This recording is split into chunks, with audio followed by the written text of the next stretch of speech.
Hi friends, Nishi బండారం ఎలా బయట పెడుతుంది జగదాత్రి అనేది ఈ వీడియోలో తెలుసుకుందాం. సీరియల్లోకి వెళ్తే జగదాత్రి వెంటనే డాక్టర్ని వెళ్ళి కలుస్తుంది. తను పోలీస్ ఆఫీసర్ అని చెప్పేసి నీ బండారం మొత్తం బయట పెడతానని చెప్పేసి జగదాత్రి వార్నింగ్ ఇస్తుంది. లేదు మేడం, నేను చేసింది పొరపాటే. డబ్బుకు ఆశపడి నిషికి లేని కడుపును క్రియేట్ చేశాను.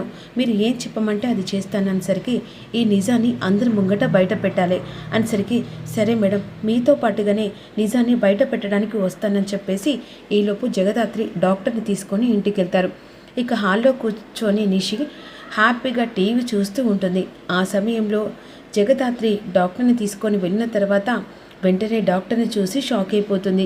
ఇదేంటి డాక్టర్, మీ ఫోన్ చేయముందుగా ఎందుకు వచ్చారు, అసలు దేని కారణంగా వచ్చారు అని చెప్పేసి తడబడుతూ ఉంటుంది.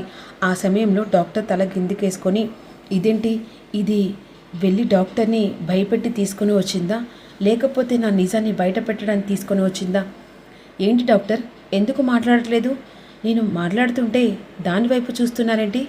ఎందుకంటే తను తప్పు చేసింది కాబట్టి నా వైపు చూస్తుంది నిషి అని విధంగా అంటుండగా, ఏంటి నాన్న మీరేంటి దాంతోపాటుగా ఇక్కడికి వచ్చావు?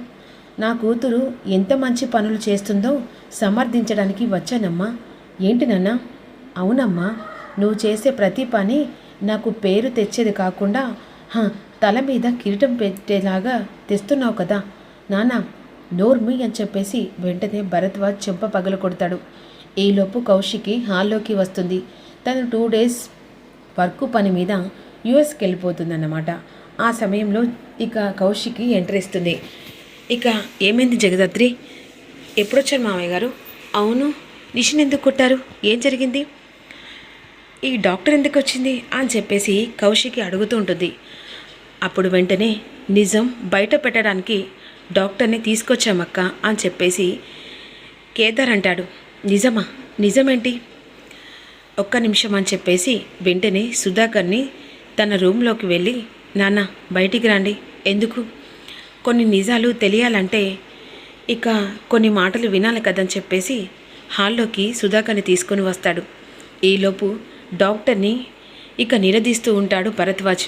ఇప్పుడు చెప్పమ్మా, నా బిడ్డకు మీరు లేని కడుపుని క్రియేట్ చేసి కడుపు ఉంది, తర్వాత కడుపు పోయిందని చెప్పేసి అందరినీ నమ్మించారు కదా, ఆ నిజాన్ని పచ్చిగా చెప్పు.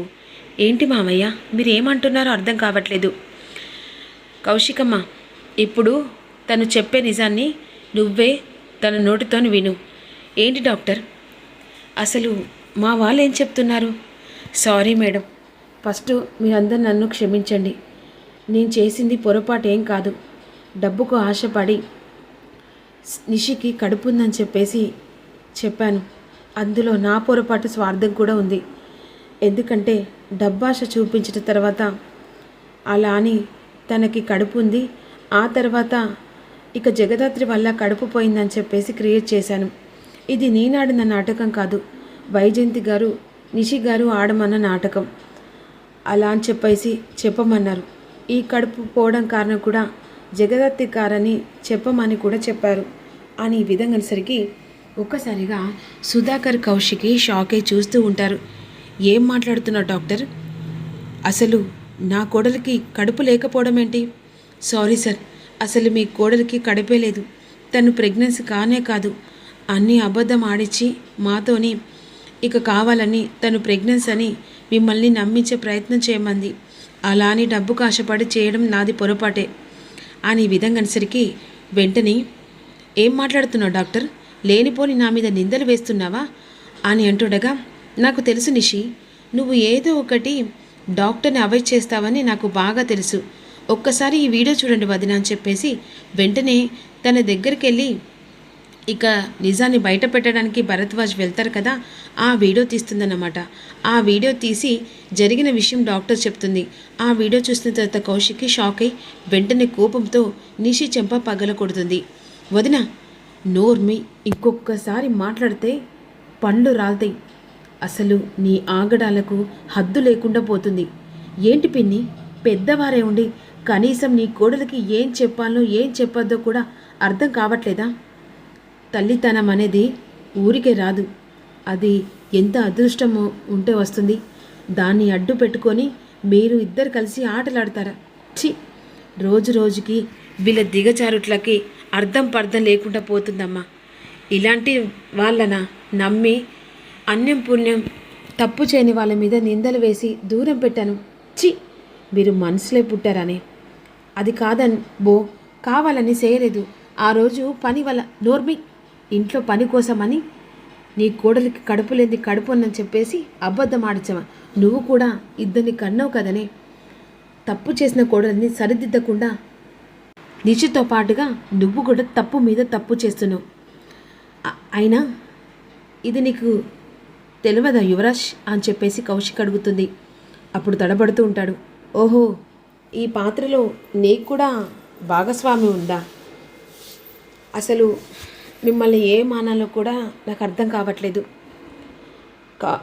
కడుపు వచ్చిన విషయం అప్పటికప్పుడు జగదాత్రి వల్ల ప్రెగ్నెన్సీ పోయిందని అబద్ధం ఆడడం, వాళ్ళని ప్రెగ్నెన్సీ పోయిందని చెప్పేసి బాబాయ్ అపార్థం చేసుకోవడం, ఇదంతా మీరు ఎందుకు చేస్తున్నారు?